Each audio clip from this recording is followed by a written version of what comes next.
Myntri ke Tnat Pule Puthi jong ke Jela Meghalaya Rakkam Sangma menta ke sengi ula Plie Paidbah ya ke Synod College hati sau hapo ke Nongstoin. Ya ke ni ke college la seng house nem Hajar Pule bat ke penbiang ru ikilat Pule kum ke undergraduate course ha ke liang ke art stream. Ha ke jing ya keren jong Sangma ula penpau ya ke jing kermen jong bakadi ke college kan la ban pen urlong ya ke jing kmi linti jong ki breu ke ni ke than. Ha ke joko por ula kan tujur ya baro ban shim ya ke jing ket kli haladi ban penlong ya ke Jela Meghalaya ke Jela ke bay ringkat kerdan kat kum ke ni ke juk ke bamenta ha ke liang ke Pule ke Puthi. Ha ke ni ke sengi Plie perda ya ke ni ke college lawan ban ya shim benta da bun ba ki breu kan top ru yo nong ai but jong ke ni ke Tnat Pule Puthi uba HM Shang Pliang.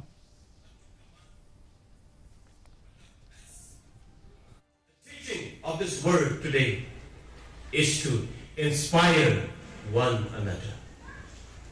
I believe this synod, this college, this church, and its institutions, and every students will inspire the world in the days to come.